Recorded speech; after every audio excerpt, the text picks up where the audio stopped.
افغانستان میں ماحول ایک دفعہ پھر گرم ہے کیونکہ کل پھر شمالی وزیرستان میں کچھ خوارجیوں نے افغانستان سے داخل ہو کر کارروائیوں کی کوشش کی۔ ایک جوان جو ہے وہ شہید کیا گیا ہے۔ پاکستان نے پھر سیز فائر کے 48 گھنٹے پورے ہوتے کارروائی کا آغاز کیا ہے۔ پاکستان نے افغانستان کے صوبے پکتیا میں گل بہادر گروپ کے خارجی دہشت گردوں کے ٹھکانوں پر سٹرائیک کی ہے،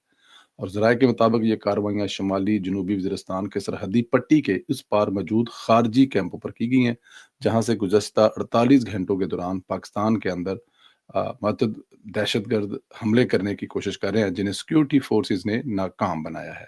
ان جوابی کارروائیوں میں اب تک 100 سے زائد جو خارجی ہیں وہ ہلاک کیے جا چکے ہیں۔ یہی گروپ آج شمالی وزیرستان گاڑی میں نصب مودی